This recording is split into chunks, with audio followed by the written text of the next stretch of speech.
ओम शांति। ये 5 बातें आप अंतिम समय तक याद रखना, बड़े से बड़े संकट से बच जाओगे। और अगर कभी किसी संकट में फंस भी गए तो आप सहज तरीके से ही बाहर निकल आओगे। ये बातें अगर आपने याद रख ली तो आपको बड़ी से बड़ी मुसीबत से आपको बचा सकती हैं। क्योंकि देखिए, जीवन में मुसीबतें तो हर किसी के सामने आ जाती हैं। कब कौन सी मुसीबत सामने आ जाए, कब किस परिस्थिति में हम फंस जाएं। लेकिन अगर आपके पास कुछ समझदारी है, आपको भगवान पर विश्वास है, तो आप उस मुसीबत से बाहर निकल आएंगे। जब हमें कुछ ज्ञान की बात को पता नहीं होता है, जब हमें समझदारी नहीं होती है, नॉलेज नहीं होती है, तो छोटी छोटी परिस्थितियां भी बहुत बड़ा लगने लगती हैं और हम उन परिस्थितियों में फंस जाते हैं। और परिस्थितियों में फंस करके अपना आपा खो देते हैं, तो वो परिस्थिति और बड़ी बन जाती है। और जब हम धैर्यता से, हिम्मत से काम लेते हैं, उस समस्या से कैसे निकलना है उसका हमें ज्ञान हो, उसका पता हो, तो हम आराम से, सहज तरीके से उस समस्या से बाहर निकल आते हैं। तो आज ये 5 बातें ऐसी ही ज्ञानवर्धक हैं जो आपको जीवन भर काम में आएंगी और बड़ी से बड़ी परिस्थिति, संकटों से आप बच जाएंगे। मनुष्य की किस्मत कैसे बदलती है, ये आज आपको पता चल जाएगा। किसी नगर में एक उत्तम नाम का व्यक्ति रहता था। एक दिन कुछ काम के सिलसिले में उसके पिता से झगड़ा हो जाता है। उत्तम के पिता ने उसे 4 सोने की असरपियाँ दी और कहा कि जाओ, घर में सारे दिन पड़े रहते हो, ये असरपियाँ ले जाओ और बाहर जा कर के कुछ व्यापार करके धन कमा करके लाना। उत्तम ने वो असरपियाँ अपने पिता से तो ले लीं और शाम के समय व्यापार करने के लिए परदेश को रवाना हो गया। सोचता जा रहा था कि इन 4 असरपियों से वो कोई छोटा मोटा व्यापार कर लेगा और खूब सारा धन कमाकर वो अपने पिता को दिखाएगा। यही उम्मीद लेकर के वो चलता चला जा रहा था। रास्ते में उसकी भेंट एक साधु से होती है। साधु भी अपनी गंतव्य की ओर जा रहा था। उत्तम ने सोचा कि क्यों ना साधु से कुछ परिचय किया जाए। बातचीत करते हुए जब चलेंगे तो हमारा सफ़र आराम से कट जाएगा। यही सोच करके उत्तम साधु महात्मा के पास जाता है और उन्हें प्रणाम करके कहता है। साधु बाबा ने भी उनको आशीर्वाद दिया और पूछा, बेटे तुम कहाँ जा रहे हो? तो उसने कहा, साधु महाराज, मेरे पिता ने मुझे घर से निकाल दिया है। अब कहीं परदेश में जाकर के कोई छोटा मोटा व्यापार करूंगा और अपने पिता के लिए बड़ा आदमी बन करके मैं दिखाऊंगा। मेरे पिता ने मुझे 4 सोने की असरपियाँ दी हैं और इन्हीं सोने की असरपियों से मैं कोई व्यापार कर लूँगा। इसी प्रकार दोनों बातचीत करते हुए दोनों आगे चले जा रहे थे। चलते चलते रास्ते में उत्तम ने साधु से पूछा कि महात्मा जी, आप तो परम ज्ञानी हैं, कोई ऐसी कहानी सुनाओ जिससे सफ़र आसान हो जाए और मुझे कुछ सीख मिल जाए, जिससे परदेश में मेरे लिए आसानी हो जाए। तब साधु बाबा कहते हैं, देखो बेटे, मैं तुम्हें कहानी तो सुना दूंगा, पर मेरी कहानी का तुम्हें मूल चुकाना होगा। एक कहानी के बदले में मैं तुमसे 1 असरपी लूँगा सोने की। बताओ, क्या तुम तैयार हो इसके लिए? साधु की बात सुनकर उत्तम सोचने लगा कि मेरे पिता ने मुझे 4 सोने की असरपियाँ दी हैं। अगर इनमें से 1 असरपी साधु को दे दूंगा तो मैं व्यापार कैसे करूँगा? फिर सोचा कि साधु बड़े बुद्धिमान मालूम पड़ते हैं और लोग कहते हैं कि विद्या कहीं से भी हमको ग्रहण कर लेनी चाहिए, इससे लाभ मिलता है। और परदेश में रहने वाले की विद्या मित्र होती है, घर में रहने वाले की मित्र स्त्री होती है, रोगी की मित्र दवा होती है, मरने वाले का मित्र धर्म होता है। और कहा भी है कि विद्वान के लिए कोई जगह परदेश नहीं होती है, मेहनत करने वाले के लिए कोई काम कठिन नहीं होता है, साहसी के लिए कोई लक्ष्य दूर नहीं होता है, मीठा बोलने वाले के लिए कोई पराया नहीं होता है। अगर आपके पास बुद्धि और विद्या है तो आप परदेश में कहीं भी सुखपूर्वक अपना जीवन बिता सकते हो। यही सोच करके उत्तम ने 1 स्वर्ण मुद्रा साधु को दे दी और कहा कि महाराज, आप मुझे कहानी सुनाओ, मैं आपकी कहानी का मूल चुकाने के लिए तैयार हूँ। तब चलते चलते उन साधु ने उत्तम को कुछ उपदेश देना शुरू किया। साधु बोले कि पुत्र, तुम्हें मैं जो बात बताने जा रहा हूँ, तुमने अगर इस बात पर अमल कर लिया तो तुम्हारे ये बहुत काम आने वाली है। इस बात को सुनो। तुम परदेश में व्यापार करने के लिए जा रहे हो तो तुम मेरी एक बात याद रखना, अगर परदेश में तुम्हें कोई ठीक ठाक व्यापार ना भी मिले तो भी तुम खाली मत बैठना। जो भी जैसा भी काम मिले उसमें उस काम को पकड़ लेना। ये परदेश में जाने वाले को ये सबसे पहला मूल मंत्र है। खाली बैठने से परदेश में अपनी जेब से ही धन खर्च होता है। बेहतर यही होगा बल थोड़े पैसे में अपना काम चलाना चाहिए। इससे तुम्हें काम का अनुभव भी होगा और आपका समय भी ठीक से कट जाएगा। उत्तम ने कहा, ठीक है बाबा, मैं तुम्हारे इस उपदेश पर जरूर अमल करूँगा। महात्मा जी बोले। उत्तम ने कहा, ठीक है बेटे।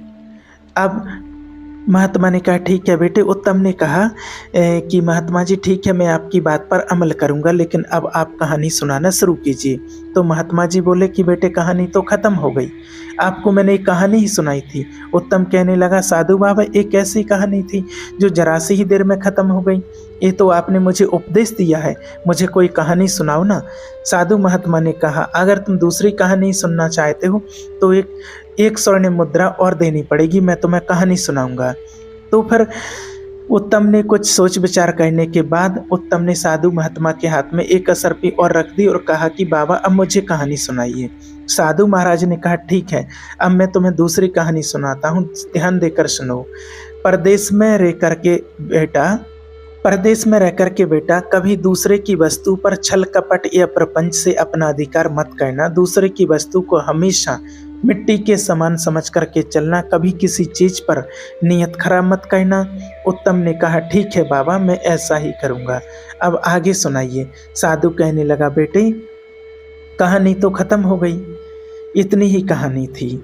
उत्तम ने कहा, अरे ये क्या, ये तो आपने सिर्फ उपदेश दिया है मुझे, बस इतने से उपदेश के आपने मुझसे एक स्वर्ण मुद्रा ले ली। साधु ने कहा कि बेटे ज्ञान की कोई कीमत नहीं होती है, ज्ञान तो अनमोल होता है। ज्ञान की कीमत तब पता चलती है जब मनुष्य विपत्ति में पड़ता है और वही ज्ञान उसे विपत्ति से बाहर निकाल ले जाता है। उत्तम ने कहा, ठीक है बाबा, मैं तुम्हें एक स्वर्ण मुद्रा और देता हूँ, तुम मुझे एक उपदेश और दे दीजिए। इतना कहकर के उत्तम ने एक मुद्रा और रख दी। साधु ने तीसरी बात उत्तम को बताई कि बेटे जीवन में कभी किसी का अगर गुप्त भेद पता चल जाए तो वो गुप्त भेद कभी किसी तीसरे को मत बताना। ये सबसे अनमोल सीख है। साधु के तीसरे उपदेश को भी उसने अपनी गांठ में बांध लिया। फिर उसने सोचा कि अब मेरे पास सिर्फ एक ही असरपी रह गई है, इस एक असरपी से व्यापार तो हो नहीं पाएगा, क्यों ना साधु बाबा से एक उपदेश और सीख लिया जाए। यही सोच करके वो चौथी असरपी भी साधु के हाथ पर उत्तम ने रख दी और बोला, साधु महाराज अब मुझे एक उपदेश और दे दीजिए। साधु ने कहा, ठीक है बेटे, मैं तुम्हें चौथा उपदेश देता हूँ और ये चौथा उपदेश जिंदगी के लिए बहुत ही अनमोल है, इसे सदैव याद रखना। इस प्रकार साधु उत्तम को चौथी बात बताते हैं। कहते हैं, अगर तुम्हें रास्ते में कभी कोई प्रेम से बुलाकर बैठने को कहे तो आपका चाहे कितना भी कीमती काम हो उसे छोड़ करके आप 2 मिनट जरूर बैठना। उसके साथ 2 मिनट बिताया गया समय तुम्हारे बहुत काम आ सकता है। इस प्रकार साधु ने उत्तम को चौथा उपदेश दिया। उत्तम कहने लगा, बाबा तुम्हारे उपदेश तो वास्तव में बहुत कीमती हैं। अब मेरे पास कोई पैसा नहीं बचा है, नहीं तो मैं 2-4 उपदेश और आपके सुन लेता। तब साधु महात्मा कहते हैं, पुत्र किसी के उपदेश को, किसी की शिक्षा को बिना मूल्य चुकाए नहीं ग्रहण करना चाहिए। फिर भी तुम कहते हो तो एक उपदेश मैं तुम्हें अपनी तरफ से देता हूँ जिसका तुमसे कोई मूल्य नहीं लिया जाएगा, और वो उपदेश है कि परदेश में रहकर किसी दुराचारी स्त्री का भरोसा मत करना। दुराचारी स्त्री का कोई पता नहीं होता है कि इसके दिमाग में क्या होता है और दिल में क्या होता है।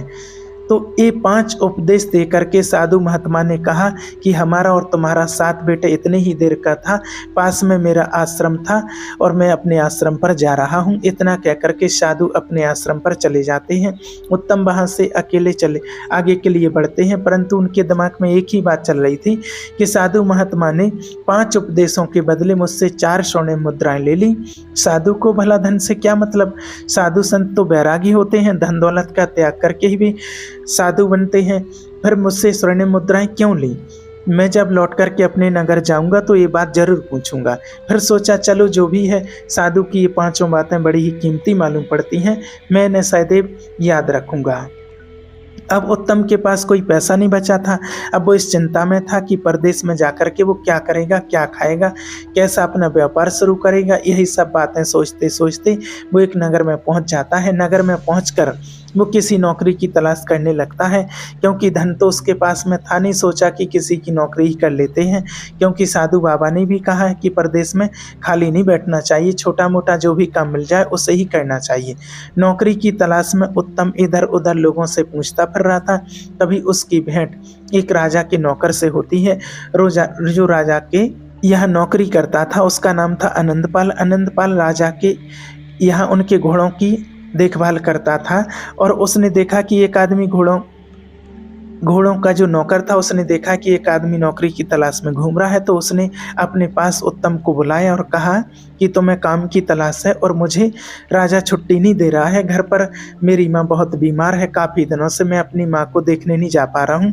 राजा ने मुझसे कहा है कि तुम एक शर्त पर घर जा सकते हो, अगर तुम अपनी जगह किसी और को काम पर लगा दो तो तुम घर चले जाओगे। एक काम करो भैया, मेरी जगह पर आप एक माह के लिए काम कर लो, जो भी वेतन मिलेगा वो तुम रख लेना। जब मैं अपनी माँ को देख कर लौट आऊँगा तब तुम कोई और काम तलाश करने ला। अनंतपाल की बात सुनकर के उत्तम ने सोचा इधर उधर घूमने से समय नष्ट करने से अच्छा है कि एक माह तक मैं इसकी जगह पर काम कर लूँ, उसके बाद मेरे पास कुछ पैसे हो जाएंगे। मैं शहर में नया आया हूँ, 1 महीने में मैं लोगों को समझ भी लूँगा। इसी बात को सोच करके वो वहाँ काम करने के लिए तैयार हो जाता है। अनंतपाल उत्तम को लेकर के महल में जाता है, और वहाँ के जो राजा थे वो वह बड़े ही चक्रवर्ती और बुद्धिमान थे। उनकी एक बेटी थी चंद्रप्रभा। चंद्रप्रभा बहुत ही सुंदर थी, और अभी अभी ही उसने जवानी की पहली सीढ़ी पर कदम रखा था। वो कन्या बहुत सुंदर थी, और राजा भी अपनी बेटी से बहुत प्रेम करते थे, क्योंकि चंद्रप्रभा उनकी इकलौती बेटी थी। राजा को घोड़ा पालने का और घुड़सवारी करने का बड़ा शौक था।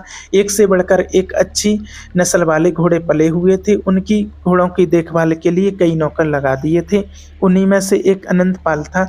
प्रत्येक नौकर के हिस्से में 10-10 घोड़े थे। उन्हें खिलाने पिलाने के लिए राजा उन्हें बराबर राशन और घास देता था। इधर उत्तम को लेकर अनंतपाल राजा के पास पहुंचता है और हाथ जोड़ करके राजा से कहता है कि महाराज, मैं कुछ दिनों के लिए मैं अपनी बीमार माँ को देखने के लिए गांव जा रहा हूँ। जब तक मैं लौट करके नहीं आता तब तक मेरे स्थान पर यह व्यक्ति काम करेगा। इसका नाम उत्तम है और ये बड़ा मेहनती और ईमानदार है। मुझे आपकी आज्ञा चाहिए। राजा ने कहा, अनंतपाल, इसमें आज्ञा की क्या बात है? यदि ये व्यक्ति तुम्हारे भरोसेमंद है तो इसे ले जाकर अपना काम समझा दो और जाओ, जाकर अपनी माँ को दिखाओ। लेकिन ध्यान रहे, हमारे घोड़े की देखरेख में जरा भी लापरवाही नहीं होनी चाहिए। अगर हमारे घोड़ों की देखरेख में जरा भी लापरवाही हुई तो उसके लिए हम इसे नहीं तुम्हें दंड देंगे। अनंतपाल ने कहा, ठीक है महाराज, आपको शिकायत का अवसर नहीं मिलेगा, मैं इसे सारा काम अच्छे से समझा दूंगा। इस प्रकार राजा की आज्ञा लेकर अनंतपाल घोड़ों के पास जाता है और वहां देखा तो हजारों घोड़े बंधे हुए थे। तो अनंतपाल ने उत्तम से कहा, देखो उत्तम, मेरे हिस्से में राजा ने 10 घोड़े दिए हैं, तुम्हें 10 घोड़ों की देखभाल करनी है, इनके लिए दाना खिलाना है और इनकी मालिश करनी है। उत्तम ने कहा, ठीक है मित्र, मैं ये काम बड़ी ईमानदारी और पूरी निष्ठा के साथ करूँगा। उसके बाद अनंतपाल अपना कमरा दिखाता है उत्तम को और कहता है कि आज से तुम इसी कमरे में रहोगे। इस प्रकार अनंतपाल जिम्मेवारी सौंपकर अपने नगर के लिए चला जाता है। इधर घोड़ों की देखभाल के लिए उत्तम अपने काम में लग जाता है। उत्तम रोजाना घोड़ों की मालिश करता था, उन्हें नहलाता धुलाता था, उसके बाद उन्हें दाना खिलाता था। तो राजा के यहाँ से प्रत्येक नौकर के लिए घोड़ों को खिलाने के लिए 20 किलो चना दिए जाते थे।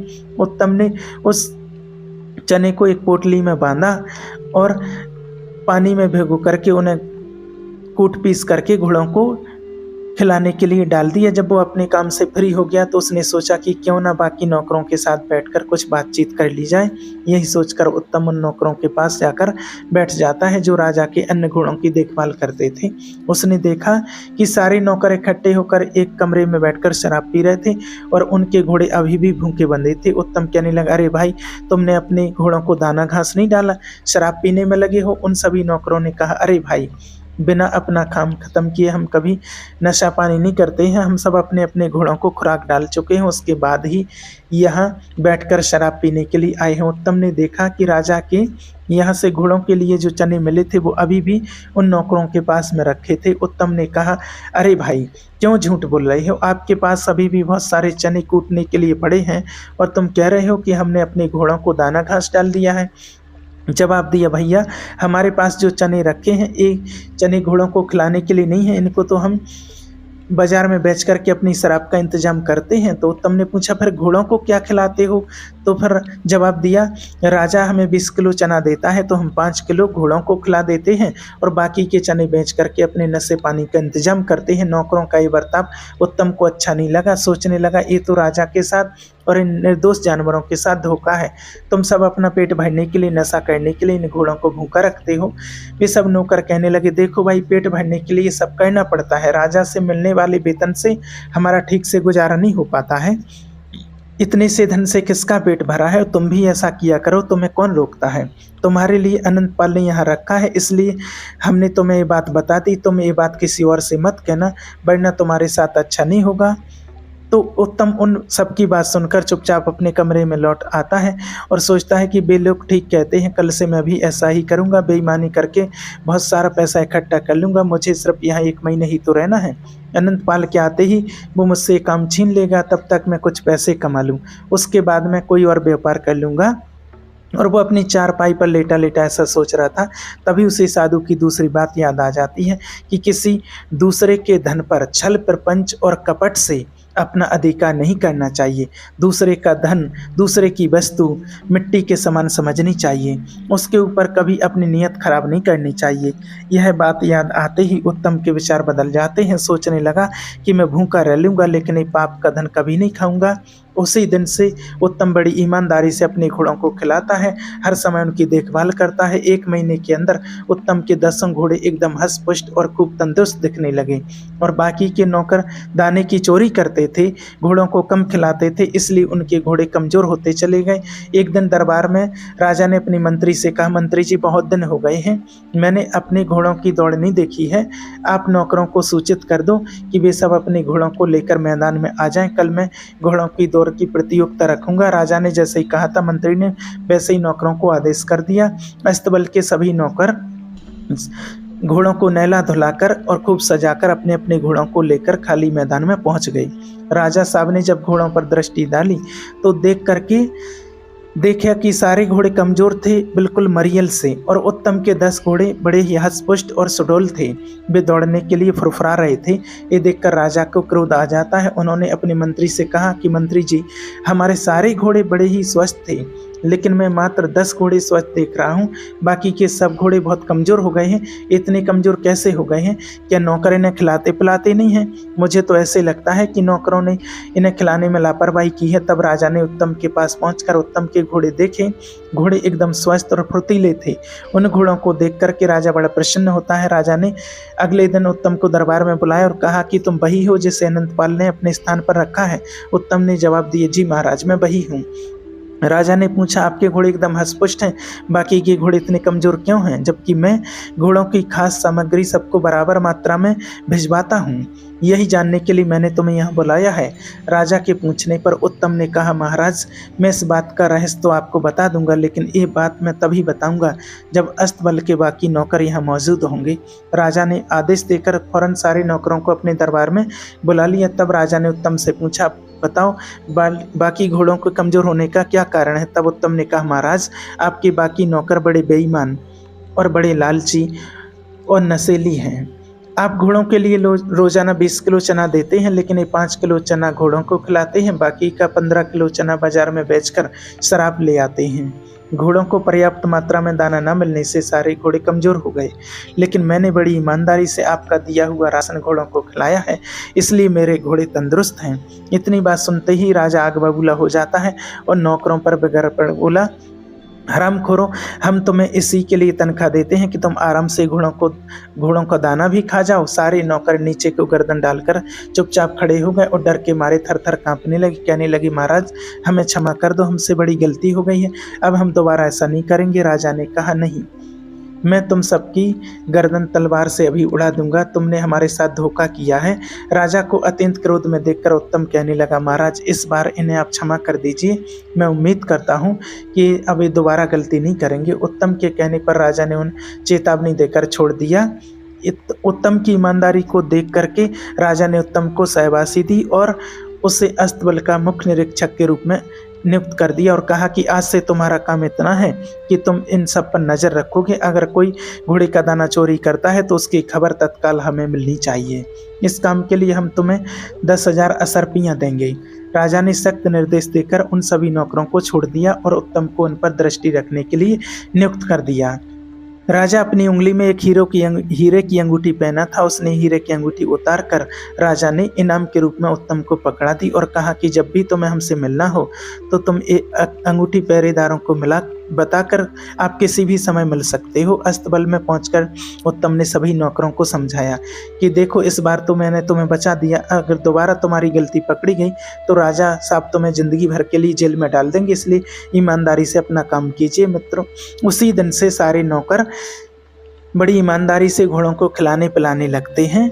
कभी भी उन्होंने फिर बेईमानी नहीं की। सारे घोड़े फिर से स्वस्थ हो गए और इधर एक माह का समय बीत चुका था। उधर अनंतपाल अपनी माँ से मिलकर के नौकरी पर लौटता है। जैसे ही अनंतपाल अस्तबल में पहुंचता है, घोड़ों को सारे नौकरों ने अनंतपाल को घेर कर और उसकी करतूत सभी ने अनंतपाल को बताई कि हमारी चोरी उत्तम ने राजा को पकड़ा दी और राजा ने उसे अस्तबल का मुख्य निरीक्षक बना दिया है। अनंतपाल ने कहा कि तुम लोग चिंता ना करो, मैं वापस आ गया हूँ, अब तो उसे यहाँ से जाना ही पड़ेगा। नौकरों ने कहा नहीं भाई, वो यहाँ से नहीं जाएगा, क्योंकि राजा ने उसे हम सबकी देखभाल करने के लिए नौकरी पर रख लिया है।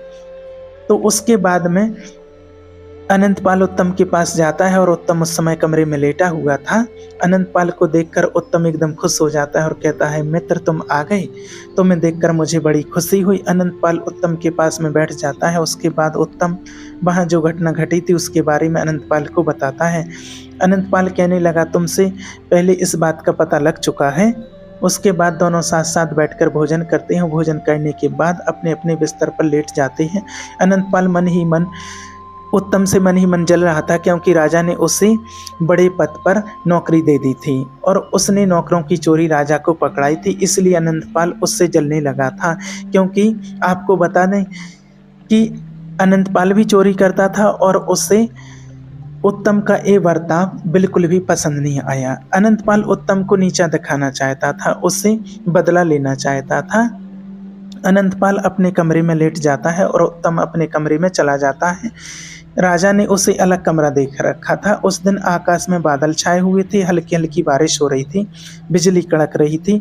उधर राजकुमारी चंद्रप्रभा की आंखों में नींद नहीं थी, क्योंकि अनंतपाल और राजा की पुत्री के बीच में प्रेम प्रसंग चल रहा था। राजकुमारी जब तक अनंतपाल से मिलने आया करती थी, क्योंकि राजकुमारी को पता चल गया था कि अनंतपाल अपने नगर से वापस लौट गया। उसने सोचा कि उत्तम तो अब चला ही गया होगा। राजकुमारी रात में उठकर अपने कमरे की छत पर टहल रही थी। उसने तो यही सोच लिया था कि उत्तम तो अब चला ही गया होगा और वो वासनाओं की पीड़ा से जल रही थी। उसकी बेचैनी बढ़ती जा रही थी। वो अपने अनंतपाल से मिलने के लिए अपने कमरे में जाती है। संयोग से उसी कमरे में उत्तम किसी काम से उधर ही घूमने आता है। अचानक जैसे ही उत्तम अनंतपाल के कमरे के पास पहुंचता है, उससे अनंतपाल के कमरे से किसी स्त्री की आवाज़ सुनाई देती है। उत्तम ने कमरे के अंदर झांककर देखा तो अनंतपाल के साथ राजकुमारी चंद्रप्रभा को देखकर उसकी आंखें फटी की फटी रह गईं। उत्तम ये सब देखकर चुपचाप अपने कमरे की ओर चला जाता है। उधर अनंतपाल ने राजकुमारी से कहा कि प्रिय, इस समय उत्तम हमारी राय का सबसे बड़ा कांटा है। कुछ भी करके तुम उत्तम को मरवा दो तो हम निश्चिंत हो जाएंगे।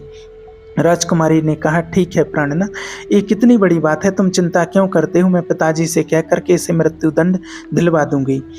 तो उधर उत्तम सोच रहा था कि अनंतपाल राजा की आंखों में धूल झोंक करके उनकी बेटी से प्रेम कर रहा है। ये तो राजा के साथ धोखा है, अन्याय है, मुझे खबर राजा को देनी चाहिए। और उत्तम यही सोच कर के राजा को संदेश देने के लिए राजमहल की ओर चलने लगता है। तभी उसे साधु महाराज की वो तीसरी बात याद आ जाती है। साधु ने कहा था अगर किसी का गुप्त भेद पता चल जाए तो उसे किसी तीसरे से नहीं कहना चाहिए, वरना खुद मुसीबत में पड़ सकते हो। यही बात सोच करके उत्तम के कदम थम जाते हैं। सोचने लगा अगर ये बात मैंने राजा को बताई तो हो सकता है राजा साहब मेरी बात का विश्वास ना करें, कहेंगे कि तू मेरी बेटी को झूठा बदनाम कर रहा है, उल्टा मैं ही राजा के क्रोध का भोजन बन जाऊंगा। यही सोचकर उत्तम अपने कमरे में लौट आता है और चुपचाप अपनी चारपाई पर लेट जाता है। उधर राजकुमारी चंद्रप्रभा अनंतपाल से मिलने के बाद अपने कमरे में चली जाती है और अपने कमरे में पहुंचकर अंदर से दरवाजा बंद कर लिया और जोर जोर से चिल्लाने लगी, बचाओ बचाओ की चीख पुकार मचाने लगी। राजकुमार का शोर सुनकर राजकुमार के नौकर चाकर दास दासियां सभी जाग जाते हैं। आनन फानन में राजा को खबर दी गई। दौड़ते हुए राजा साहब पुत्री के पास पहुंचते हैं, कहते हैं बेटी क्या हुआ, क्यों रो रही हो।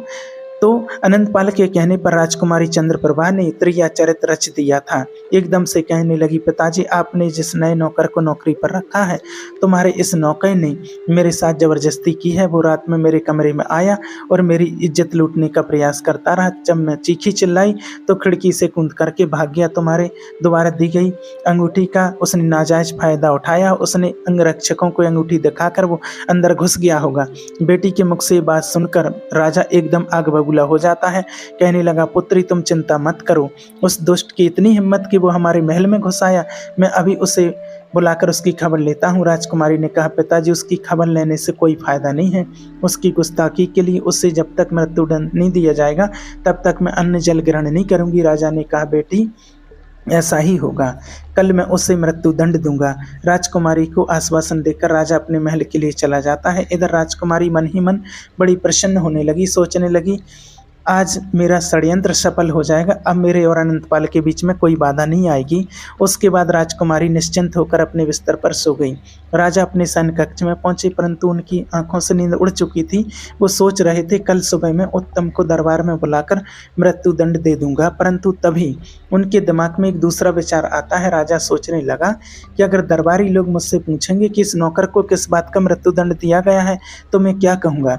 अगर मैं बताऊंगा कि इसने मेरी बेटी की इज्जत लूटने का प्रयास किया है तो इसमें मेरी ही बदनामी होगी, लोग पीठ पीछे मेरी बुराई करेंगे, मेरी इज्जत उछालेंगे। तब राजा के दिमाग में एक दूसरा उपाय आता है। सोचा कि मैं इसके कानून के तहत तो सज़ा नहीं दे सकता, मैं इसे किसी और के हाथों चुपचाप मरवा दूंगा, इससे किसी को पता भी नहीं चलेगा और मेरी बेटी पर बुरी दृष्टि डालने वाला भी अपनी करनी का दंड भोग लेगा। तब राजा के दिमाग में उस कसाई का ध्यान आता है कि मैं इसे कल कसाई के हाथों मरवा दूंगा। यही बात सोच करके राजा सो जाता है और अगले दिन जब सोकर उठता है और टहलने के लिए जाता है तो टहलते टहलते नगर से बाहर उस कसाई के बूचड़ खाने पर पहुंच जाता है। कसाई ने देखा कि राजा स्वयं मेरे पास चलकर आए हैं तो वो एकदम चरणों में गिरकर बोला, महाराज आपने यहाँ आने का कष्ट कैसे किया, मुझे खबर भिजवा देते, मैं स्वयं तुम्हारे पास चला आता। राजा ने कहा नहीं, एक काम तो मुझे आकर के ही करना था, मुझे तुमसे कुछ जरूरी काम करवाना है। तुम्हारे पास एक आदमी को भेजूंगा, तुम्हें उसका सर काट देना है और उसके बाद में फिर एक आदमी को भेजूंगा और एक कपड़े में बांध करके उस सर को उस आदमी को दे देना। इस बात की किसी को भी भनक नहीं लगनी चाहिए। ये सुनकर कसाई एकदम चौंक जाता है, कहने लगा महाराज जी आप क्या कह रहे हैं। राजा ने कहा हाँ मैं ठीक कह रहा हूँ, कुछ देर के बाद तुम्हारे कसाई खाने में एक आदमी को भेज रहा हूँ, तुम उसे अपने बूचड़ खाने के अंदर ले जाकर मार देना। इस काम के बदले तुम्हें बहुत इनाम देंगे, यदि तुमने ये काम नहीं किया तो हम तुम्हें और तुम्हारे परिवार को जेल में डलवा देंगे। राजा की धमकी सुनकर कसाई घर जाता है, बोला महाराज आप चिंता मत करो, आप जिसे भेजोगे और मैं उसके सर को काट कर उसके धड़ को जानवरों को कटे हुए अंगों के साथ मिलाकर बाहर फेंकवा दूंगा और उसके सर को तुम्हारे पास भिजवा दूंगा। तो राजा कसाई को आदेश देकर अपने महल को लौटता है और इधर कसाई राजा के भेजे हुए आदमी की प्रतीक्षा करने लगता है। महलों में पहुंचकर राजा ने सैनिकों के द्वारा उत्तम को बुलवाया और कहा कि उत्तम मैं तुम्हें जरूरी काम से नगर से बाहर भेजना चाहता हूं और मुझे विश्वास है कि यह काम सिर्फ तुम ही कर सकते हो। उत्तम ने कहा ठीक है बताइए महाराज मेरे लिए क्या आज्ञा है, मैं आपके लिए कुछ भी करने को तैयार हूँ। तब राजा कहता है उत्तम तुम्हें इसी समय एक ज़रूरी काम से कसाई के पास जाना है और वो जो चीज़ तुम्हें चुपचाप दे तुम उसे ले आना। लेकिन एक बात का विशेष ध्यान रखना, एक काम तुम्हें बिल्कुल गुप्त रूप से करना है, किसी को भी इस बात का पता नहीं चलना चाहिए। उत्तम ने कहा, जो आज्ञा महाराज, मैं आपके काम के लिए अभी जाता हूँ। इतना कहकर उत्तम फौरन उस कसाई के पास चल देता है। तो उत्तम के मन में ये विचार आ रहा था कि राजा के मन में इतना जरूरी काम कौन सा आ गया जो राजा मुझसे करवा रहा। फिर सोचा कि जो भी होगा, कम से कम राजा ने मुझे इस लायक समझा तो मैं उसके किसी कार्य को कर पा रहा हूँ। चलते चलते नगर से बाहर निकल गया। उसने देखा कि एक कुटिया है और कुटिया के बाहर कुछ साधु संत भगवान का कीर्तन कर रहे थे और उत्तम उस कुटिया के पास जाकर खड़ा हो जाता है। तब एक साधु ने उत्तम को इशारा देकर बुलाया कि बच्चा, थोड़ी देर यहाँ बैठकर भगवान का कीर्तन करो, सब कुछ यहीं रह जाएगा, केवल यही साथ जाएगा। तब उत्तम ने कहा, क्षमा करना महाराज, मैं किसी जरूरी काम से जा रहा हूँ, मैं इस समय रुक नहीं सकता हूँ। इतना कहकर उत्तम आगे बढ़ जाता है। तभी अचानक उसके दिमाग में साधु बाबा की चौथी बात गूंजने लगता है कि चाहे कितना भी जरूरी काम क्यों ना हो, लाखों का नुकसान हो जाए, अगर राह चलते कोई प्रेम से 2 मिनट बैठने को कहे तो उसके पास 2 मिनट जरूर बैठने चाहिए। साधु की बात मन में आते ही उत्तम उन साधुओं की मंडली में बैठ जाता है और भगवान का भजन कीर्तन करने लगता है। उधर अनंतपाल सोचने लगता है कि राजा ने सुबह सुबह उत्तम को अपने पास क्यों बुलाया है और वो अभी तक लौट करके क्यों नहीं आया है। तो अनंतपाल राजमहल के आसपास टहल रहा था। तभी खिड़की से राजा ने देखा कि अनंतपाल खिड़की के बाहर टहल रहा है। तब राजा ने अनंतपाल को तुरंत बुलवाया और सोचा कि क्यों ना अनंतपाल को ही उत्तम का सर लाने के लिए भेज दूं। अब तो कसाई ने उसका सर धड़ से अलग कर दिया होगा। राजा ने तत्काल अनंतपाल को आदेश दिया कि तुम इसी क्षण कसाई के बूचड़खाने पर चले जाओ और कसाई तुम्हें जो चीज़ भेंट करे उसे चुपचाप लेकर चले आना और लाकर राजकुमारी के कक्ष में रख देना। रास्ते में तुम उस सामान को खोलकर देखने की भूल मत करना। अनंतपाल ने कहा, ठीक है महाराज। और इतना कह करके अनंतपाल कसाई के पास को चल देता है। आपको बता दें कि पहले कसाई के पास उत्तम को जाना था, लेकिन उत्तम तो वहाँ साधु संतों के साथ कीर्तन करने में मस्त हो गया था। इधर तब तक अनंतपाल कसाई के पास पहुँच जाता है और कहता है कि मुझे राजा ने भेजा और कहा कि कोई ज़रूरी चीज़ तुम्हारे यहाँ से ले जाना है। तो कसाई ने समझ लिया कि मुझे इसी का सर कलम करना है। कसाई कहने लगा कि हाँ भाई, तुम अंदर चलो, मैं अभी आता हूँ। अनंतपाल नहीं जानता था कि कसाई ने उसे अंदर जाने के लिए क्यों कहा है। अनंतपाल राजा की योजना से बिल्कुल अनजान था। वो चुपचाप अंदर चला जाता है। कसाई ने कहा, सामने अलमारी में जो वस्तु राजा ने मंगवाई है वो रखी है, उसको निकाल लो। और जैसे ही अलमारी खोलता है और जैसे ही कसाई धारदार अपना गरासा अनंतपाल की गर्दन पर चला देता है, अनंतपाल की गर्दन धड़ से अलग गिरी। कसाई ने उसे एक पोटली में बांधा और रख दिया। उसके धड़ को गिद्ध और चील कौओं को बाहर फेंक दिया। कसाई राजा के दूसरे नौकर के आने का इंतजार करने लगता है। उधर उत्तम साधु संतों के साथ भजन करने में मस्त था। जब काफ़ी देर हो गई, भजन कीर्तन में उसे बहुत आनंद आ रहा था। सभी साधु कीर्तन बंद करके चले जाते हैं। उधर उत्तम भी वहाँ से चलता है। तब उसे ध्यान आया कि कसाई के पास मुझे राजा ने भेजा था। एकदम कसाई के घर की तरफ उत्तम दौड़ने लगता है। थोड़ी ही देर में जब वो कसाई के पास पहुँचता है तो कहने लगा कि मैं महाराज के पास से आया हूँ, उन्होंने कोई चीज़ मंगवाई है। कसाई बोला, हाँ भाई, मैं समझ गया। कसाई ने वही पोटली उठाकर उत्तम को पकड़ा दी जिसमें अनंतपाल का सर बंधा हुआ था। कसाई ने उसे समझाकर भेज दिया कि भाई इसे खोलकर रास्ते में मत देखना, वरना राजा साहब तुम्हें फांसी पर चढ़ा देंगे। इस प्रकार से उत्तम अनंतपाल का सर लेकर के राजा के पास उत्तम पहुंचता है। राजा और उनकी बेटी उस समय एक ही समय कक्ष में मौजूद थे। राजा कह रहा था कि बेटी, आज उत्तम का काम तमाम हो ही गया। कुछ ही देर में अनंतपाल उत्तम का सर लेकर के आ रहा होगा। इतनी देर में उत्तम राजा के सामने पहुंचता है, वो पोटली में सर लेकर के, और उत्तम को जीवित देख करके वे दोनों राजा और पुत्री अचंभित रह जाते हैं। कहने लगे, अरे तुम यहाँ कैसे? जवाब दिया, महाराज कैसी बातें करते हो, आपने ही तो मुझे कुछ विशेष वस्तु को लाने के लिए कसाई के पास भेजा था। कसाई ने जो चीज़ मुझे दी है वो मैं लेकर के सीधा चला आ रहा हूँ, मैं तो कहीं 1 मिनट भी नहीं ठहरा हूँ। ठहरिए महाराज, अभी खोल करके दिखाता हूँ। और जैसे ही उत्तम ने पोटली खोली तो उसे देख करके राजकुमारी के साथ साथ उसके कंठ से भी चीख निकल पड़ी। उसने देखा कि अनंतपाल का कटा हुआ सर उस पोटली में बंधा था। उत्तम का चेहरा पसीना पसीना हो जाता है। राजा को समझते देर नहीं लगी, उत्तम की जगह कसाई ने अनंतपाल का सर काट दिया है। जरूर अनंतपाल उत्तम से पहले वहां पहुंच गया होगा। कसाई तो दोनों को पहचानता नहीं था कि किसको मारना है और किसको छोड़ना है। तो रोते हुए वो पूछने लगा, महाराज क्या मामला है, आपने अनंतपाल को क्यों मरवा दिया? राजा के पास कोई जवाब नहीं था। इतने में राजकुमारी अनंतपाल के कटे हुए सर को लेकर जोर जोर से रोने लगती है, कहने लगती है, मेरे प्रीतम, मैं नहीं जानती थी कि मेरी चाल तुम्हारे लिए ही उल्टी पड़ जाएगी, वरना मैं ऐसा खेल कभी नहीं खेलती। तुम्हारे कहने से ही मैंने उत्तम पर आरोप लगाया था, तुम्हारी खुशी के लिए ही मैं उसे मारना चाहती थी, लेकिन उत्तम बड़ा ही खुशकिस्मत है, वो फिर भी जीवित बच जाता है। राजकुमारी पागलों की तरह रो रही थी। राजकुमारी के मुख से जब ये बात राजा ने सुनी तो राजा की आंखें फटी की फटी रह गईं। राजा को पता चल गया कि मेरी बेटी ने निर्दोष उत्तम पर दोष लगाया था। राजा एकदम से क्रोध में आकर अपनी तलवार खींच लेता है और अपनी पुत्री से बोला कि पुत्री सच सच बताओ, क्या उत्तम को जान से मरवाना तुम्हारी ये चाल थी? सच सच बताओ वरना मैं तुम्हारी गर्दन उड़ा दूंगा।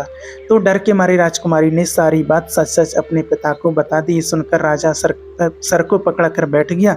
राजा की आंखों के सामने अंधेरा छाने लगा। कहने लगा कि मैं क्या कहने जा रहा था। मैं एक निर्दोष व्यक्ति को अपनी दुराचारी बेटी के कहने पर जान से मारने के लिए तैयार था। भगवान ईश्वर, आपने मुझे बचा लिया, मुझे माफ। राजकुमारी ने देखा कि राजा साहब मुझे जीवित नहीं छोड़ेंगे, तो उसने तलवार लेकर खुद ही अपने पेट में घोंप ली और मरते मरते कहने लगी, पिताजी मुझे माफ़ कर देना, मैंने एक निर्दोष आदमी की जान लेनी चाहिए। भगवान ने मुझे मेरे कर्मों की सज़ा दे दी है, मुझसे मेरा प्रेम ही छीन लिया। इतना कहते कहते राजकुमारी ने अपने प्राण छोड़ दिए। उस घटना से राजा को वैराग्य हो जाता है। अगले दिन राजा ने दरबार में अपना अपराध स्वीकार कर लिया और कहा कि मैं अपना ये राज्य त्याग रहा हूँ, मैं आपका राजा कहने के योग्य नहीं हूँ, इसलिए मैं अपने स्थान पर अब यहाँ का राजा अपने नौकर उत्तम को नियुक्त करता हूँ। राजा का फैसला सुनकर के सभी दरबारी हैरान थे। सबने मिलकर राजा को समझाने का प्रयास किया, लेकिन राजा फैसला कर चुका था और वो उत्तम को राजगद्दी सौंपकर भजन करने के लिए जंगल की ओर चला गया। सब लोगों ने उत्तम को अपना राजा स्वीकार कर लिया और नए राजा के रूप में उत्तम बढ़िया कुशलता से राज चलाने लगता है। कहते हैं अगर किस्मत में राजश्री लिखी है तो दूसरे देश में भी तुम जाकर के राजा बन जाओगे। तो देखिए कैसे दुष्ट दुराचारी कितनी भी चाल चल रहे हैं, भगवान कहते हैं कि हमेशा ईमानदारी से रहो और आप अपने पथ पर चलते रहो और ईमानदारी को कभी नहीं छोड़ो। आपके साथ कितना भी अत्याचार हो, लेकिन आपके साथ कभी बुरा नहीं हो सकता है, आपको न्याय जरूर मिलेगा। कहते हैं कि भगवान के यहाँ देर है अंधेर नहीं है, परमात्मा हमें यही शिक्षा देते हैं। इसलिए कभी भी हमें अपने रास्ते को छोड़ करके, ईमानदारी के रास्ते को छोड़ करके बेईमानी का रास्ता कभी नहीं अपनाना चाहिए। कारण हमें किसी पर लांछन नहीं लगाना चाहिए, वरना ईश्वर का डंडा उल्टा भी चल जाता है। उत्तम राजा तो बन गया, लेकिन उसके दिमाग में एक बात घूम रही थी कि उन साधु महाराज की उन 5 बातों ने मेरी जान बचाई है, यहाँ तक कि मुझे यहाँ का राजा बना दिया है, मुझे उनसे मिलने जाना चाहिए। ऐसा निश्चय करके उत्तम सह सम्मान भेंट लेकर के उनके आश्रम पर जाता है और उन्हें प्रणाम करता है। राजा ने पूछा, महाराज मैं आपसे एक बात जानना चाहता हूँ, मुझे पहचानो, मैं वही व्यक्ति हूँ जो कुछ दिन पहले आपके साथ रास्ते में मिला था और आपने मुझे 5 बातें बताई थी। आज मैं एक राजा बन गया हूँ, आपकी बातें मेरे जीवन में बहुत काम में आई हैं। मैं जानना चाहता हूँ कि आप तो एक साधु संत हैं और आप मोह माया से अलग हैं। कहते मोह माया से अलग होने के बाद ही साधु बनते हैं। फिर मुझे 5 बातें बताने के बाद में मुझसे स्वर्ण मुद्राएं क्यों ली थी? आप मुझे उपदेश बिना कीमत लिए भी दे सकते थे, परंतु आपने एक एक उपदेश के लिए एक एक स्वर्ण मुद्रा ली। तब साधु कहते हैं, बेटे, कहते हैं कि मुफ्त की चीज़ को लोग जीवन में ठीक से उपयोग में नहीं लाते हैं। उपयोग में वही लाते हैं जिसमें मेहनत लगी हो, जिसमें कठोर श्रम लगा हो, जिसमें धन लगा हो। मुफ्त की वस्तु को लोग मुफ्त के धन को पानी की तरह उड़ा देते हैं। अगर मैं आपको ज्ञान मुफ्त में देता तो शायद आप उसका पालन नहीं करते, क्योंकि आपके पास उन बातों के बदले में सोने की 4 असरपियाँ गई थी। इसलिए मनुष्य को चाहिए कि मुफ्त के खाने के पीछे ना पड़े, सदैव परिश्रम करके ही खाए, वही फलदायक होता है। और कहते हैं, रही मेरी लोभ की बात, तो मेरे अंदर लेस मात्र भी लोभ लालच नहीं है। तुमने जो 4 स्वर्ण मुद्राएं दी थी वो आज भी मैंने संभाल कर रखी हैं। तुम चाहो तो अब इन्हें ले जा सकते हो, ये मेरे किसी काम की नहीं है।